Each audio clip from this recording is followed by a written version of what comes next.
We have, backed by popular demand, Greg Wessling.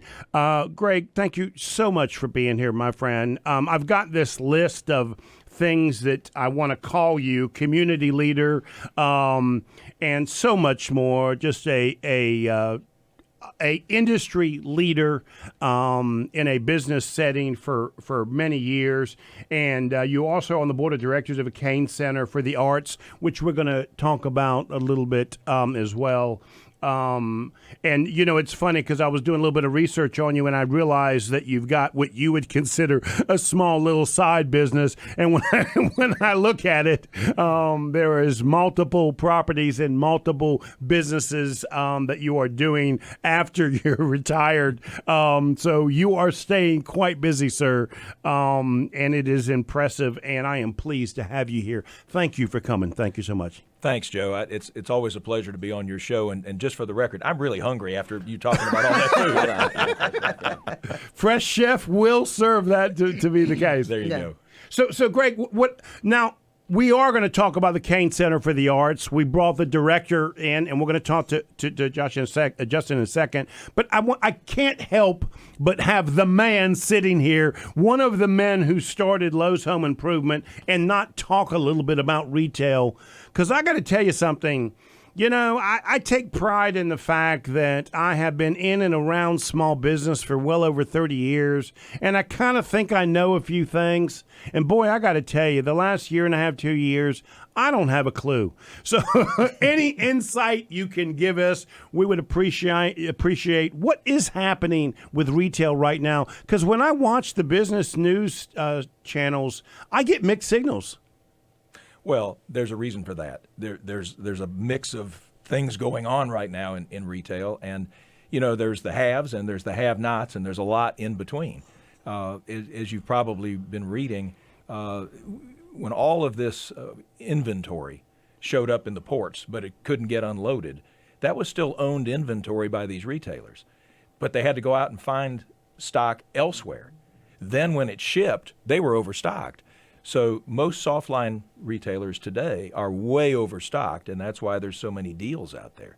But that's not helping their numbers really at all, and they're in trouble, and they know it. So you either got to sell more to get out from underneath the inventory, or you just hold on to it, and that doesn't work well for your bottom line. So that's one side of it. Then there's the other side of it. There's demand that exceeds supply. That's still going on, and in certain areas. And so you go and you can't get all of the things you need to do a project, as an example. So you're stuck.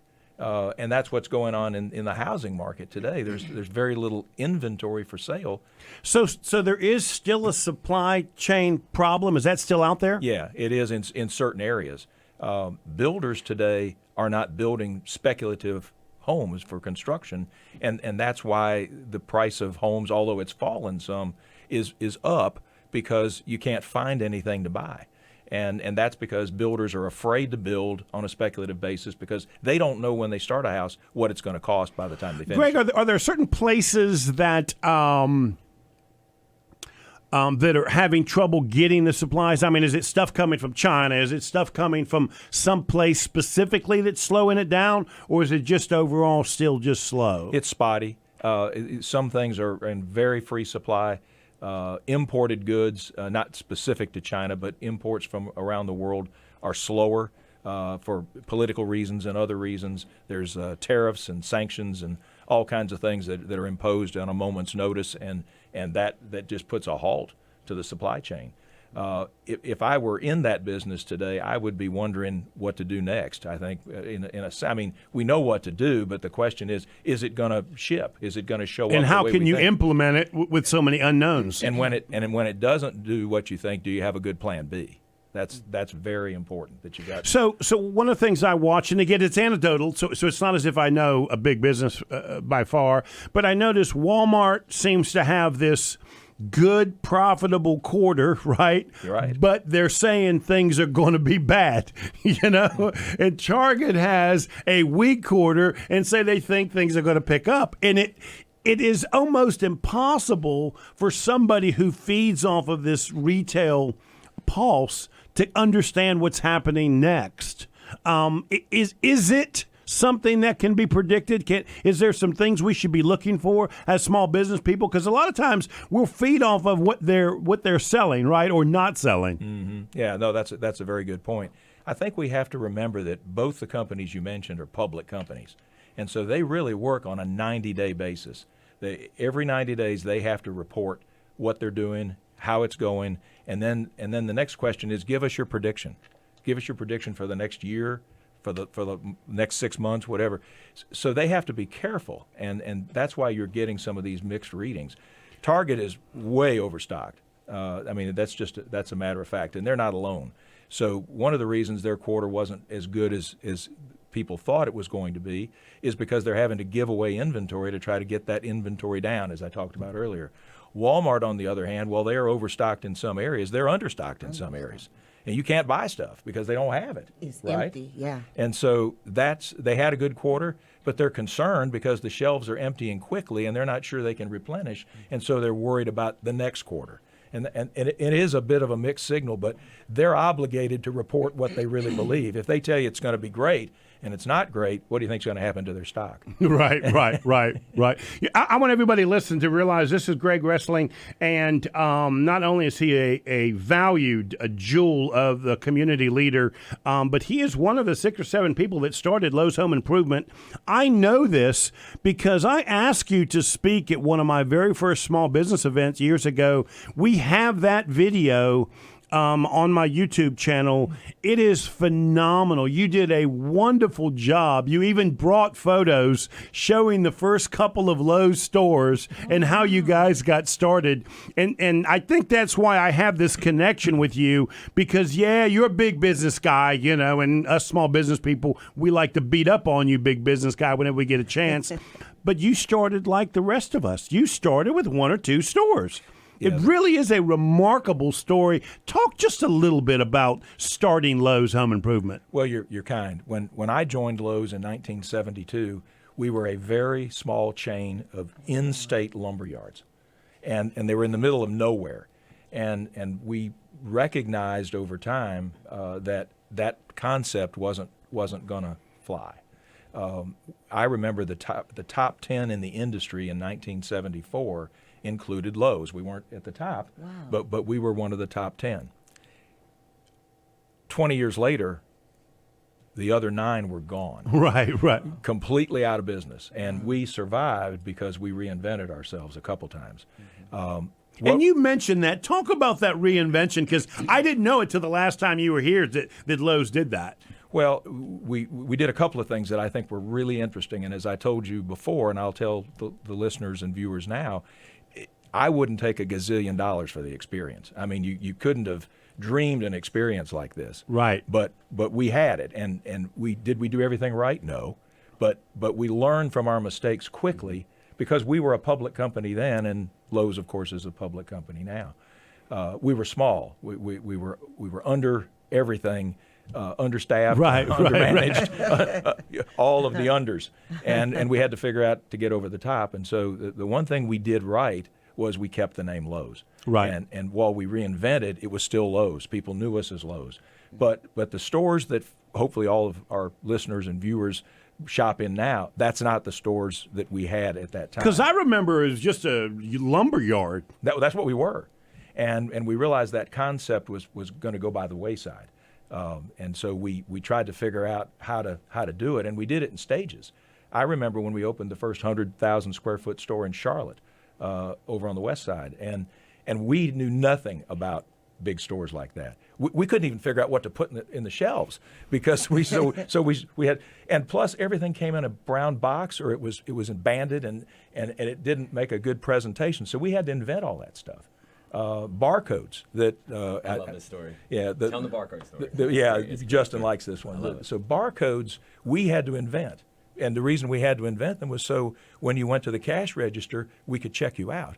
Because we didn't even we had a cash register in the back of the store, but that's not the way we did business. And so we had to figure out how to put the cash register in the front, have people to check you out, and then become you look at it today, you go, It's how no could it big have been? deal. Yeah, we do it ourselves now. right. Wow. Well, without barcodes, you couldn't do it Right, yourself. that's what I'm saying. That's right. So You did so it all. Julie just put that it was 2016 that you spoke at our small business event, and we have that on the YouTube channel. Go there if you want to see Greg Wessling kind of tell the story of Lowe's on that video. Let's take a break. When we come back, let's talk just a little bit about the Kane Center for the Arts. Right. You are listening to Local Biz Now. I am Joe Vagnon. If it's Friday morning, say it, say it, say it. Your business matters. Yeah. We'll be right back.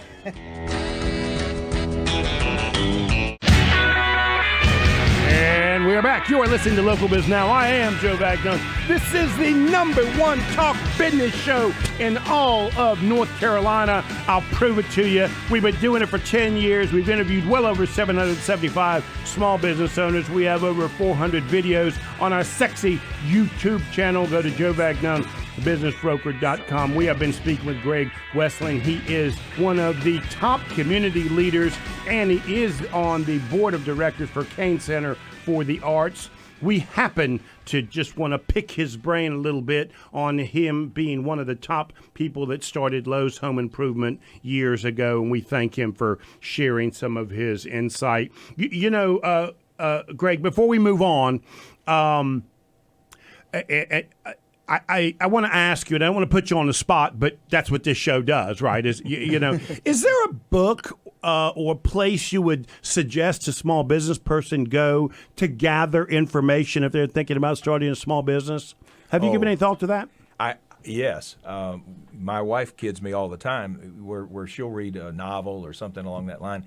I'll be reading a business book. And the more statistical it is, the more interested I'm in it. And it's just, I can't help that. There are several. Elizabeth, I knew he had a big brain. He's trying to hide it, but I knew he did. Yes. There are several, but I think that I won't name one in particular. I'll just say that you can go to the library. You don't have to buy the book. Go to the library. If you don't have a library card, you need to get one. Yes. And just take a look at what's out there. There are so many things. It reminds me of when you asked me to do this small business thing, which I was honored to do. And I said, but Joe, we're a $40 billion company. That's right. That's right. And at the time, and now we're almost $90 billion. So, right. So I said, okay, I'll do it. Well, it was a blast because it made me go back and remember all the places we've been and all the things we've done. And if the viewers are looking for something to do or they're just incredibly bored, I hope they will take a look at that video because it turned out pretty good. Well, and we invited you because I knew a little bit of your history, right? So just somebody that got tapped on the shoulder to be the CEO doesn't really work for us, right? Us small business people, we can't connect, right? But I knew your story. As a matter of fact, when we were off the air, you were being genuine talking to Elizabeth, and you said, I keep saying we, but I've been gone for 16, 17 years. I have. But the truth is, it never really goes away, right? It is we, because you still can walk into a store today and remember how something started, right? That's or so cool, the mistake that was made and that sort of stuff. And so we welcome the word we when we talk to you. Well, thank you. You might remember that I talked about a lady that I thought highly of but had never met, and that's Lee Brown, who's a realtor in the community. Well, she's now president of the North Carolina Realtors Association, so she's done pretty well for herself. I still like the way she markets herself, and she is a small business entrepreneur. And I've not met Lee yet, so I hope to have that opportunity at some point. Lee? Liz, we're going to make that happen. Look, Lee, contact the station. Lee, contact the station. So thank you. Okay, so let's move on. Greg, I could dig into this all day long.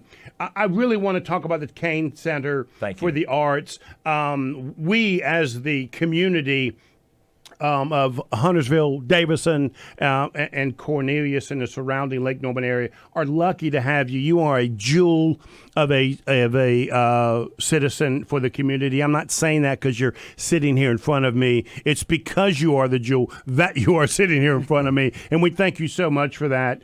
And we want to talk a little bit about the Kane Center. I'll pull it up on the pull up the website so that everybody on the book can see it. And you brought somebody. Please introduce the executive director. So I want to make sure you do him justice, because I'm afraid I won't. So please do that. Well, you're kind. You know, when I was here last, we were getting ready to open the Cain Center. Well, we in fact did open on January the 3rd, and the reason that we opened successfully, and we've now had six or seven. I guess we're going to have our 7th show tonight. 8th. Yeah, there you go. That's why he's here. So, yeah. But this is Justin Dionne. Justin Dionne is our executive director. He's been with us for over 6 years. He has been instrumental in everything we've done. You know, you get to put people out in front that have success, and you've heard me say many times that no one person does it by themselves. Yep. But Justin has a really good board that works with him. He's got a great staff, and he's got a great background, knows how to do everything, and he's proving that. So, Justin, thanks for being with us. He's proven his character that he's still here after Elizabeth been beaten up on me. So hang on, Justin. Are you ready to go here? Yes, sir. Justin, thank you for coming in. I really Thank do you, Joe. appreciate Thanks so it. much for having us here. Thanks for having Greg and myself and giving us a chance to chat with you and talk about Cain Center for the Arts and other things. So before we get started, what does an executive director do for an arts center? What is that for people that don't know? Sure. So if I can even take a step back from that for a moment, like I'll answer that question, but I'd like to kind of start with saying, like, I think something that I'm passionate about is the idea, especially maybe your audience would be interested in hearing, is I'm passionate that the nonprofit sector and arts organizations and nonprofits are just as much businesses as for-profit businesses. Interesting. So if you think of the role of an executive or CEO in a for-profit business, it's the same in a not-for-profit. Interesting. And I'm curious, Greg, were you aware of that? I mean, did you see that as absolutely? Okay. We, you know, I'm not an artist. I can't dance. I can't sing. I can't draw. So why would I be involved with the Cain Center? Well, I have the passion for what it becomes. And we viewed it as a business from day one. And Justin bought into that idea because he saw the same thing. So we've been in lockstep with the board. I will even add on to that and say that one of the reasons that I was appealed at coming to, you know, apply for this position and be involved in this project, and that I considered that this project would be a success, was because of what Greg said. Our board wanted to approach this like a business. Wow. And the successful nonprofits, I think, that you see that continue to stay successful, have longevity, follow their mission, which is the only difference between nonprofit and for-profit is our quarterly reports are not based Greg on doesn't get a profit check. for shareholder. You're right. our quarterly reports. Yeah, that's right. That's right. In fact, Greg may give a couple checks, which we greatly appreciate. But our quarterly reports have more to do with how many more people we served in the community, how many more scholarships were given out, how many more people got to come in. That's the quarterly reports that we judge ourselves, and our donors hold us accountable for. So I'm curious, Justin, how do you get here, right? I mean, how did you get to be standing next to one of our favorite citizens in the Lake Norman area? Me too. That's right. That's right. No, I mean, listen, I appreciate. I get the opportunity. One of the greatest things about this Lake Norman region, for me, I always think is, and especially me being maybe bringing down the average age of the room a hair, is Ouch, that hurts. Hey, well, I figure I gotta test it. I figure Elizabeth could do it. I gotta see if I can dip mine in there a little bit. Is that I get to be surrounded by people like you all, and this community is full of so many smart, successful mentors. Yes. It's right? It's an interesting statement that you make, because years ago when I was helping Jeff Tart run for mayor, we put together a small business advisory council, and one of the studies we did was to find out how many. There were over 360 retired CEOs and executives and professional sports players living on Lake Norman. Absolutely. So what a resource that you get to draw from, right? Absolutely. Yes, sir. Absolutely. Absolutely. Yeah. And evidence is one of them sitting right next to you, yes, right? sir. Oh, it's been great. It's been great. So I'll give you a quick background on my story. So I'm just a simple old boy from Salisbury, North Carolina. All right? Born and raised Rowan County. Grew up, straight mom and dad. Still work to this day. Oldest of 4 kids. Went to my public school. Hurley Elementary, West Rowan Middle, West Rowan High, all the things, right? Got bit by the theater bug when I was younger because we had Salisbury has a great cultural assets. Yes. Salisbury's committed themselves to cultural assets. They're one of the smallest towns on the East Coast with their own symphony. They have numerous theater performing arts organizations. They have a nationally ranked art exhibit and gallery there organization. So growing up there, this was just what we did. Like we took trips to the art exhibit. We got to see plays. We did all in Salisbury, right? Cool. So it just became a part of who we were. So that being said, I got bit by the theater bug. Ended up going to Catawba College, and I just had a lot of fun in college. Right. But I was a theater major. So I studied theater arts and started working as an actor. My first ever professional gig as an actor was I worked at Hort in the West in Boone, North Carolina, as a performer when I was 18 years old, singing and dancing and doing the thing and just having a great summer in Boone. And just kind of went the acting route for a while. But one of the great things was that my department at Catawba College was committed to this idea of creating the theater practitioner, is what they called it. So you didn't just learn how to just be an actor or just be a technician or just be this. They made you have to take extra classes in this and extra experiences in that. You couldn't just pick one. So it made me a good generalist in that way, if you think about it.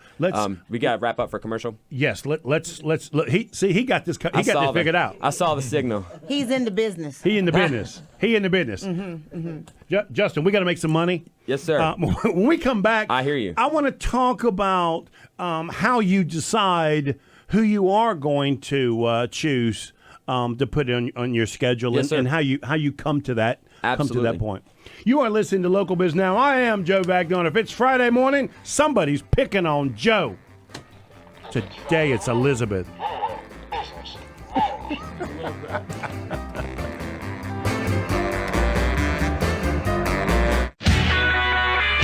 And we are back. You are listening to Local Biz Now. I am Joe Vagnon. If it's Friday morning, your business matters. I'm here with Elizabeth. She is health strategist, Misfit One. We are also here by Greg Wessling. He is one of the #1 top community leaders in the area, and I probably could give you a list of 10 reasons why.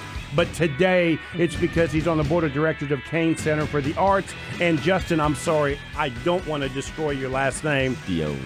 Say it again. Dionne, executive director of Kane Center for the Arts. We were talking at break, which, by the way, Isaiah, everybody's mad that they can't hear the Facebook Live on. Just so you know, I'm getting pounded on because they can't hear the Facebook Live. But we were talking this unique concept of how you do need to have a mix of revenue coming from different places so that Kane Center can be successful and succeed. Talk a little bit about that, because I found that interesting, and I had never given that a lot of thought until you mentioned it. Sure, thanks. Yeah, so when you look at a nonprofit model and ours as well, and any nonprofit model, you have earned revenue, which is the traditional for-profit, like we have a ticket product. Sales or whatever it is. Exactly. We have a product, and you're going to pay for that product, and we're going to build in the cost and the profit margin in there for our business to be able to operate and those kind of things, right? But in nonprofits, you have a secondary kind of revenue, and which is just as important as your earned revenue, which is contributed revenue. And contributed revenue reflects donations from individuals and families, grants from foundations and other organizations, whether it be... Okay, Justin, so I said off the air, right, that I thought even a nonprofit organization, for it to be successful, it should create at least enough revenue to be self-sustaining, right? And I got this really bad look from Greg, right? And I think he was getting ready to throw something at me, right? And he said, that's not exactly true. That would be really, really hard to do. Walk me through that, because so you're saying the concept of providing all of these events is so expensive that what I'd have to pay for the ticket, I simply wouldn't pay and it wouldn't work. Yeah. Is that where we're at here? Absolutely. Yeah, absolutely. And so that's where the Kane Center comes in and says, look, Joe, you get a chance to see these people that otherwise you would not be able to afford them, or you'd have to travel someplace far away to be able to go to a large enough arena that I could pay for the ticket to go see them. Yeah, that's a piece of it. Yes, that's absolutely a piece of it, because you have ancillary costs. Will you make that sure go Greg in. doesn't throw something at me? Because He will. But yeah, and also think about on top of that too, we have our organization is more than just selling tickets to make money. That's not the goal. The goal is to serve the community. Got it. right? And yes, like giving them Love an it. opportunity to see these wonderful performances is a piece of that, and it's important that everyone in our community get to see And these you say, I performances. wouldn't know that unless you two didn't just tell me that, right? Right. I would assume ticket sales pay for everything, and you're saying, whoa, that just simply wouldn't work. Correct. Yes. Yeah, that's Okay. absolutely right. Yeah, because you have cost of the building, cost of teams, you have ancillary costs built into things, our education programs, our community impact programs, things like that, right? So we don't have a lot of time. Tell me, how do you decide who you want to put on the schedule? How does that work? Sure. So when it comes to our performance schedule, I do the programming of that. We have this fancy word. That's power. Called curating. Oh, that's power. Right. Elizabeth. I get to curate that. My wife. Every time I say that word, my wife rolls her eyes. He put his chest out when he said That's right. I get to curate. So say that in the basically, mirror. like I balance out like what it is I hear in the community as far as like what the community would like. I balance out against market data, and then you go to market. Like for lack of a better phrase, Right. like the entertainment market is just like any other market. Right. I'm gonna go to vendors and agents, and I'm gonna ask them what their acts are, who's traveling through, like what their rates are. They're gonna tell me their rates. I'm gonna tell them that's ridiculous, and then we're gonna negotiate that. Right. The phrase is everything's negotiable. Right. Right. Interesting. So then we just If you run into a contract problem out. with that, just go ahead and tap the man to your left there. I'm sure he could help you with that. That's right. That's right. So yeah, so we curate that about what we think. Right now, of course, like this first season, we had never been open before. So I really just went the gamut. I went everything. We tried a little bit of everything, dipping our toe into all different kinds of programming. And now we're going to do a mix of like listen to the community feedback and then also balance that against ticket sale data. Isaiah, put up on Facebook. Go ahead and pull up the. I've got the website. And you can kind of see. Oh, great. What's Yeah. happening. And this is what's remaining, right? So understand Okay. as what we're looking at here, we've already had 7 performances already. So this is where we are now moving forward. So I take ticket data, see how things sell, match with what community feedback is, because hey, it's important to note that success does not always mean a sellout. Say that again. Can you repeat that again? Success does not always mean a sellout. Okay, there are different methods of measuring That's a our fair success. statement. Right? Like for instance, this show tonight that we have happening tonight, Mike Wiley. It's a kicking off our Black History Month weekend Thank you. celebration. I'm going to say it right, not like Joe says it. Yeah. And then and Mike Wiley, he's actually this morning. I got to head soon because at 10 a.m. we have a free performance of this show for high school students in the area. Right. Right? Awesome. And this is a historical show about the Freedom Riders. So Mike Wiley, North Carolina resident, bases his business and has built his business on writing historic shows about the Black experience and performing them for students, adults all around the country. So Mike's performing today for free for kids, tonight at our center, and you can still buy tickets. And then tomorrow we have a Black History Month celebration that the town of Cornelius is hosting. That's happening tomorrow as well. Free event tomorrow during the day from 12 to 2 with numerous things. So Justin, if they wanted to buy some tickets, could they do it online? you sure can.